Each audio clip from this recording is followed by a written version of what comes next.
கவிஞர் மஞ்சுளா தேவி அம்மா அவர்களை வானோட பாடும் வானப்பாடி என்ற தலைப்பில் உரையாற்றின அன்புடன் அழைக்கின்றோம். அனைவருக்கும் வணக்கம். எப்போதுமே இந்த பொள்ளாச்சி இலக்கிய வட்டத்திலே என்னை கடைசியாக தான் பேசுகிற கூப்பிடுவாங்க. அதில் ஏதோ ஒரு சூழ்ச்சி இருக்குதுன்னு நினைக்கிறேன். நான் திட்டமிட்ட சதி என்பதை தெரிவித்துக் கொள்கிறேன் அம்சப்பிரியாவுக்கு. உண்மையிலே என்னை சாப்பாட்டு டோக்கன் ஆக்கிட்டார் தம்பி. எனவே நான் முடித்தால்தான் உங்களுக்கு சாப்பாடு. எனவே நான் என்னோடது போதாத காலம், அவ்வளோதான் சொல்ல முடியும். நேரம் போதாத காலமா, போதாத காலம் ஆகிலும் உங்கள் அனைவருக்கும் உண்மையிலேயே மிக சுருக்கமாக முடித்து விடுவேன். எனவே எல்லோரும் ஏற்கனவே பசியில் அரை மயக்கத்தோடு இருக்கிறோம் என்று நினைக்கிறேன், நான் உட்பட. எனவே அனைவருக்கும் வணக்கம். கேரளாவிலிருந்து வந்திருக்கக்கூடிய கதிரவன் ஐயா அவர்களுடைய மாணவர்கள் 3 பேர் அவ்வளவு தூரத்திலிருந்து இங்கே வந்திருக்கிறார்கள். அவர்களுக்கு முதலில் எனது வணக்கத்தை தெரிவித்துக் கொள்கிறேன். கோவையிலிருந்து ரமணி ஐயா வந்திருக்கிறார், அவ்வளவு தூரத்திலிருந்து வந்திருக்கிறார். இங்கே நாச்சிமுத்தையா மாதந்தோறும் வரும் நாச்சிமுத்தையா முன்னே இருக்கிறார். விவேகானந்தன் ஐயா இருக்கிறார், என் சகோதரி இருக்கிறார். இவர்கள் அத்தனை பேரையும் 1:45 ஆயிடுச்சு. இன்னுமே சாப்பாட்டு மயக்கமடையாமல் செய்யக்கூடிய மனிதர், அதுவும் அந்த சிரித்த முகமாக இருக்கக்கூடிய சிற்பி ஐயா. ஏன் மற்ற கவிஞர்களுக்கெல்லாம் கிடைக்காத ஒரு வரவேற்பு சிற்பி ஐயாவுக்கு மட்டும் கிடைக்கிறது? ஏன்னு கேட்டால் அவர் எல்லாருக்குமான கவிஞராக இருக்கிறார். நீங்கள் பாரதி கவிதா பேசும்போது கைதட்டுங்கன்னு கேட்டு வாங்கக்கூடியது அந்த கவிதைகளையும் சிற்பி ஐயா எழுதியிருக்கிறார். நமது வேணு பேசும்போது எங்கே கைதட்டினால் நமது கவனம் கலைந்து விடுமோ என்று கூர்மையாக கவனிக்க வைக்கக்கூடிய கட்டுரையின் மையப்பொருளாகவும் சிற்பி ஐயா இருக்கிறார். கல்வியாளராகவும் இருக்கிறார். தெருவில் போகக்கூடிய பிச்சைக்காரர்களுக்கும் கவிதை எழுதியிருக்கிறார். அதுதான் சிற்பி ஐயாவை தனித்து தெரிய வைக்கக்கூடிய ஒரு அம்சமாக நான் நினைக்கிறேன். இந்த பண்பு அவருக்கு எங்கே இருந்து வந்திருக்கும்? இந்த பண்பின் ஆணிவேர் எதுவென்றால் அதுதான் வானம்பாடி. வானம்பாடி என்ற இயக்கமானது ஏதோ கவிதை 7 கடல் தாண்டி 7 மலை தாண்டி எழுத்து வரக்கூடிய மந்திரவாதியின் உயிர் போல கவிதையை நினைத்த ஒரு காலகட்டம் இருந்தது. அதுவும் முக்கியமாக நமது சுப்பிரமணியம் ஐயா சொன்னார்களே, அதுபோல ராஜமார்த்தாண்டல், கசடதபர, புதுக்குறள்கள் எல்லாமே 1962 இவர் எழுதுவதற்கு கொஞ்சம் முன்னாடி. அப்போ வந்த கவிதைகளை பார்த்தால் இருண்மையாக இருக்கும், அகவயப்பட்ட கவிதைகள், தனக்குள்ளாகவே தானே பேசிக்கொள்வது போல. இன்னும் சொல்ல போனால் அதுவும் விமர்சனத்திற்குரிய வார்த்தை தான். மனநோயாளிகளின் குரலாக இருந்த கவிதையை பொதுவெளிக்கு கொண்டு வந்தவர்கள், ஜனநாயகப்படுத்தியவர்கள். நான் இப்பொழுது உறுதியிட்டு சொல்லுவேன், அந்த திட்டுகிறார்களே வானம்பாடியை, உரத்த குரலில் பேசினார்கள், பிரச்சார குரலில் இருக்கிறது என்றெல்லாம் சொல்லுகிறார்களே, அவர்களில் 3/4 பேர் வானம்பாடி கவிதைகளையே பார்த்திருக்க மாட்டார்கள். அவர்கள் கேட்டு சொல்லிகள். முன்னாடி இருப்பவர்கள் கசடதபர அந்த குழுவினர்கள் எல்லாம் சேர்ந்து என்ன பண்ணுவாங்க, இவர்கள் சத்தம் போட்டு கவிதை சொன்னார்கள், பிரச்சாரமாக கவிதை சொன்னார்கள் என்று சொன்னதையே கிளிப்பிள்ளை போல சொல்லி சொல்லி அவர்களுக்குள்ளாக ஒரு பிம்பத்தை ஏற்படுத்தி கொண்ட மனநோயாளிகள் என்றுதான் சொல்ல வேண்டும். உண்மையிலேயே வானம்பாடி இதழ் 22 இதழ்கள் வந்திருக்கின்றன. 221 கவிஞர்கள் எழுதியிருக்கிறார்கள். அதில் 491 என்னடா இவ்வளவு ரமணா புள்ளி விவரமாட்ட சொல்கிறாரே என்று நினைக்காதீர்கள், என்னுடைய ஆய்வே அதுதான். எனவே தூக்கத்தில் தட்டி எழுப்பி கேட்டாலும் நான் சொல்லிடுவேன் எத்தனை கவிஞர்கள் எழுதியிருக்கிறார்கள். அதில் நமது அண்ணன் ரவிவாமணன் அவர்களிலும் பங்கு பெற்றிருக்கிறார்கள். அவரிடமே கேட்டுக்கொள்ளுங்கள் அந்த சிறப்பை. அப்போ ஒரு கவிஞனானவன் எல்லா மனிதருக்குள்ளாரையுமே ஒரு மார்க்சிய பருவம் என்று ஒன்று இருக்கும். ஒரு கல்லூரியில் படிக்கும்போது யங் பிளட் என்று சொல்லுவோமே, அப்படி ஒரு வேகம் இருக்கும் எல்லாத்துக்கிட்டையும். சாதாரண மனிதனுமே அவனே தட்டி கொட்டி கல்யாணமாகி குழந்தை பெற்று அப்படிங்கும் போது அவன் சரி ட்ரம்ப் வந்தா இல்லை என்கின்ற அந்த ஒரு மனப்பான்மை வந்துவிடும். நமது தமிழ் இலக்கியத்தின் யங் பிளட்டாக இருந்த ஒரு காலம், மார்க்சிய பருவமாக இருந்த ஒரு காலம் வானம்பாடி காலம்தான். 1971 அக்டோபரில் இவர்கள் இதழ் வெளியிட தொடங்குகிறார்கள். அப்போ அங்கே அதில் இருக்கக்கூடியவர்கள் அத்தனை பேரும் ஏதோ புதுக்கவிதை என்று 4 வரியை மடக்கி போட்டு எழுதியவர்கள் அல்ல, மரபு கவிதையிலே தேர்ச்சி பெற்றவர்கள். இன்னும் சொல்ல போனால் புவியரசு, இளமுருகு எல்லோருமே அந்த காலத்திலே புலவர் பட்டம் பெற்றவர்கள். யாப்பு சீர் தலையை கரைத்து குடித்தவர்கள். ஏற்கனவே புதுக்கவிதை கவிதையை எழுதுவதற்கு முன்பாகவே மரபு கவிதையில் வெற்றி பெற்றவர்கள். இன்றைய இளைஞர்களைப் போல மரபு கவிதையும் தெரியாது, புது கவிதையும் தெரியாது. 4 வரியை மடக்கி எழுதி போட்டால் கவிதை புத்தகம் போடும் துணிவு வந்துவிடவில்லை அவர்களுக்கு.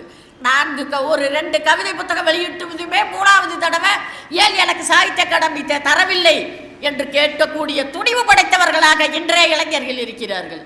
ஆனால் இந்த துணிவை அவர்களுக்கு தந்தது வானம்பாடிதான்.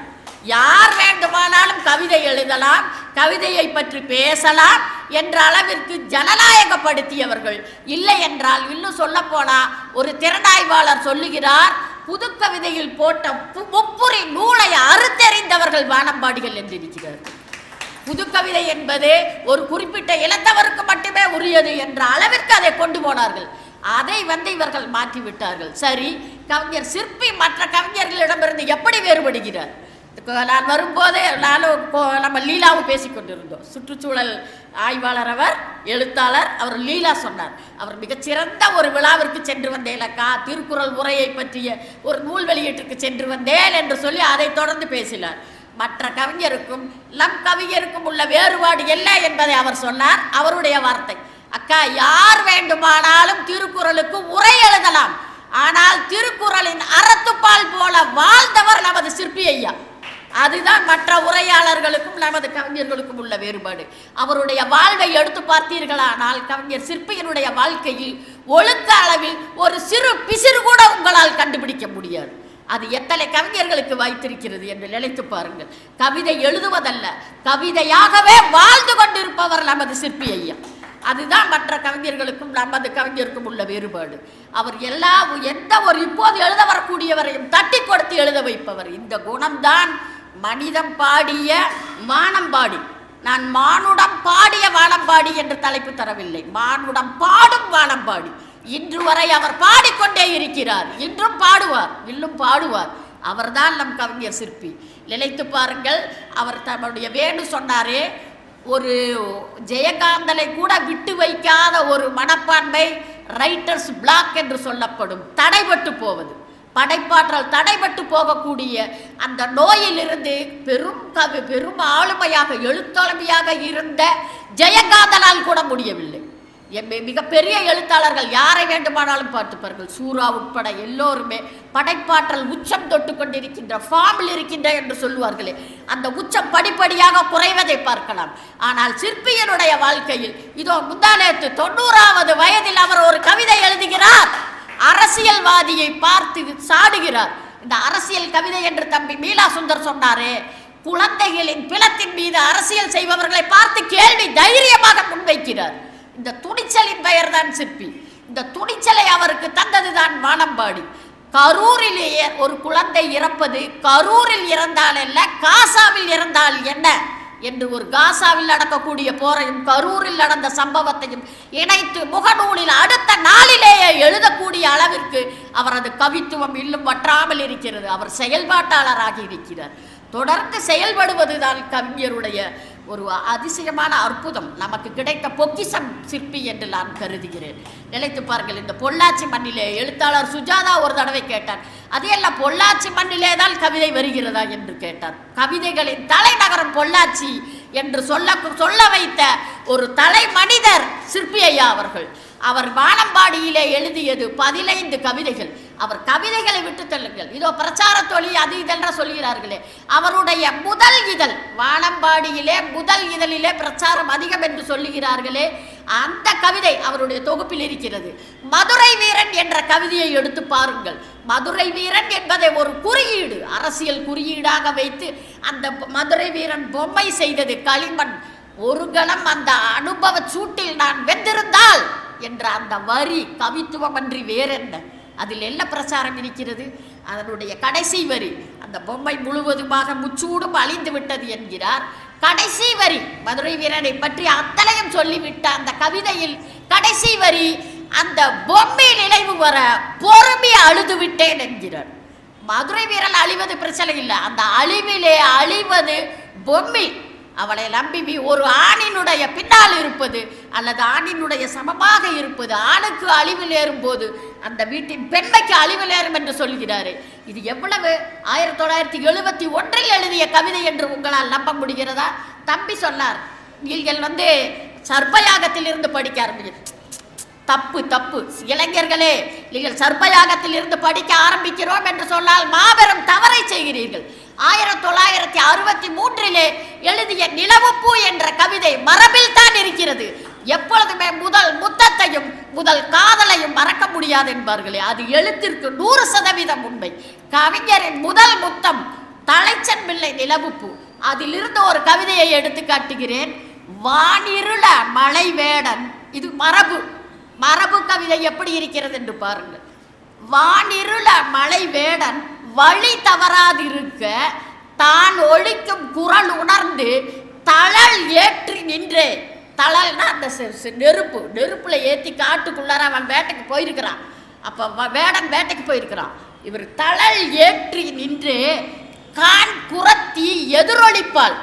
அந்த காட்டில் வாழக்கூடிய குரத்தி எதிரொலிப்பாள். காட்டினிடை எங்கோ, காட்டிற்குள்ளார எங்கோ ஊன் கிழித்த சிறு வேங்கை உண்ணாதே நீங்கும். இந்த கவிதையை தவற விட்டிருப்பீர்கள். இது மரபு கவிதை, ஆனால் அதனுடைய பொருளை பாருங்கள். இன்றைய எந்த நவீன கவிதைக்கும் இது சவால் விடக்கூடிய ஒரு கவிதை. ஒரு பெண்மை இடத்தில் இருந்து ஒரு பெண்ணை பற்றி பேசக்கூடிய ஒரு கவிதை. எல்லா கவிதைகளுமே குறவனை பற்றிய பேசிக்கொண்டிருந்த காலத்திலே அந்த குரத்தி குரல் எழுப்புகிறாள்.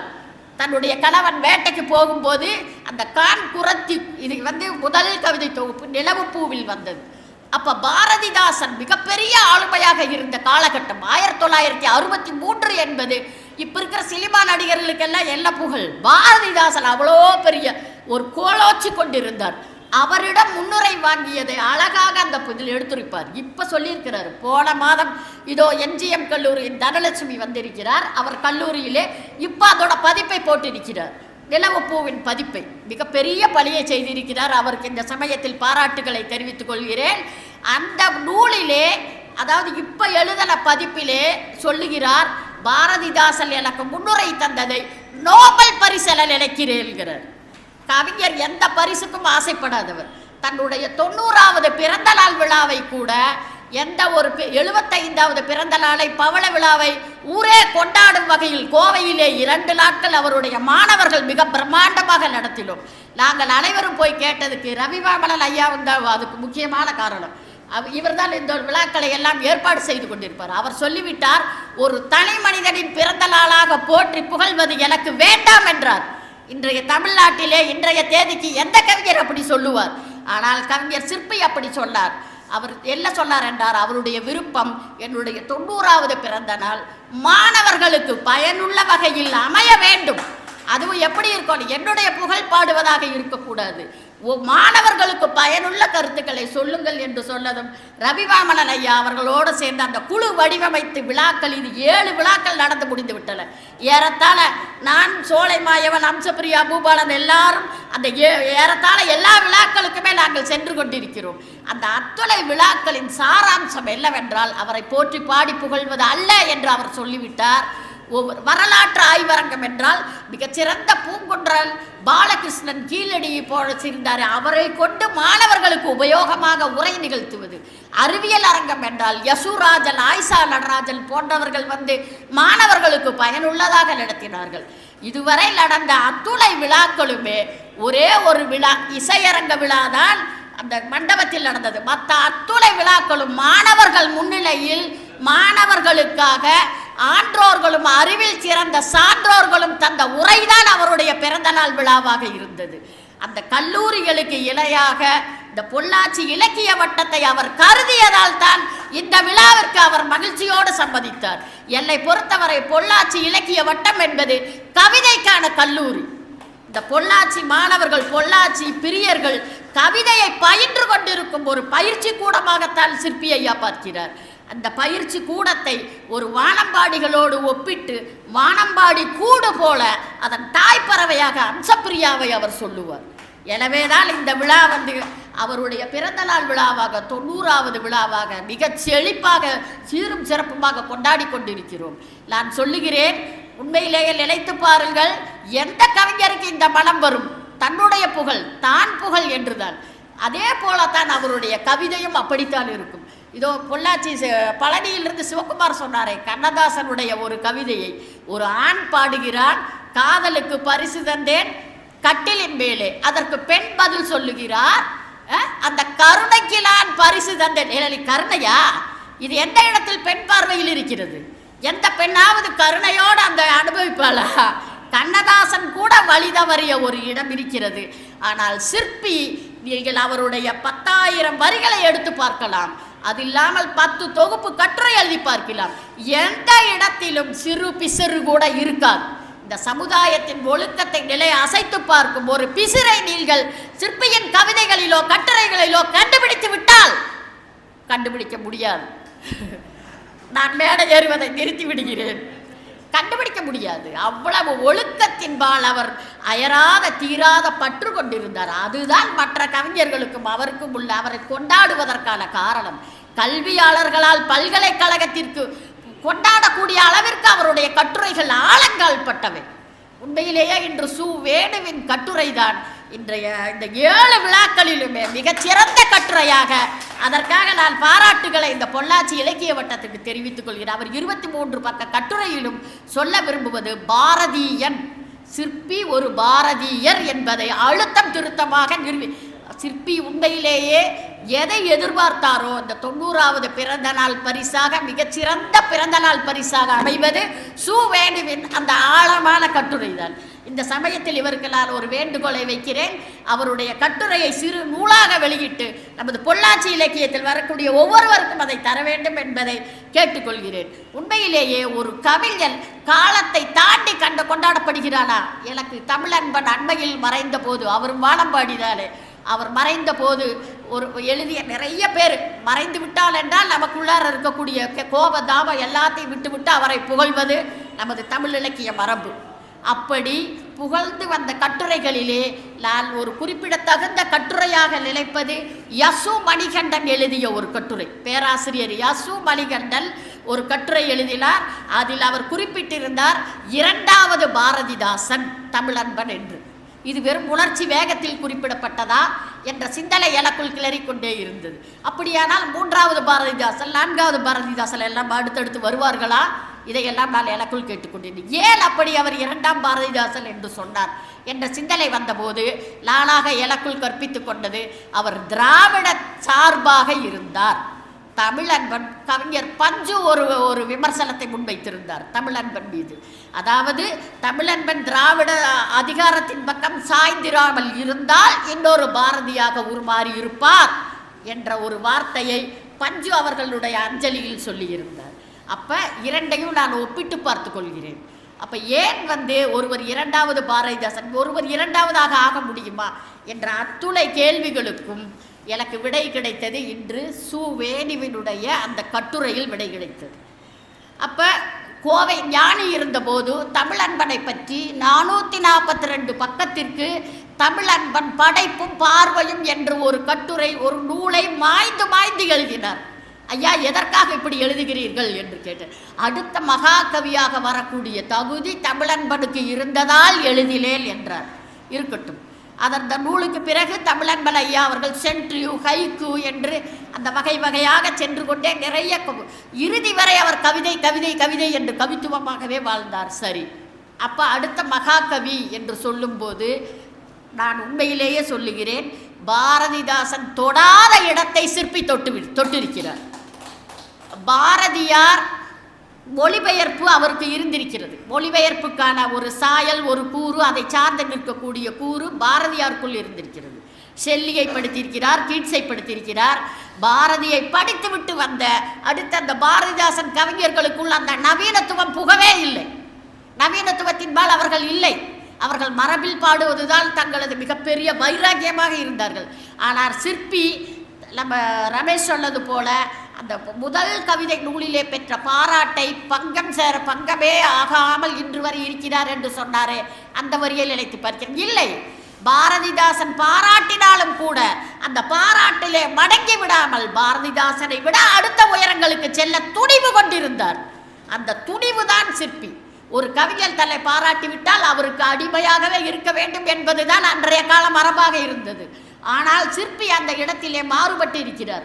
மொழிபெயர்ப்பிலே மிகுந்த உச்சத்திற்கு கொண்டு சென்றிருக்கிறார். மொழிபெயர்ப்பு மையத்திலே இயக்குனராக இருந்து இந்த மொழிபெயர்ப்பு பணியை செய்து வருகிறாரே, அவர் நிலைத்திருந்தால் கவிதைக்காக மட்டுமே என்று பரிசு, கவிதைக்காக மட்டுமே விழாக்கள் என்று தன்னை சுருக்கி கொண்டிருக்கலாம். ஆனால் அவர் பெற்ற மலையாள மொழியின்பால் அவருக்கு இருந்த காதலும், மலையாள மண்ணோடு இருந்த அவருக்கு உறவும் அவருக்கு ஒரு புதிய உயரத்தை, புதிய அடைவை காட்டியது. அதுதான் மொழிபெயர்ப்பு.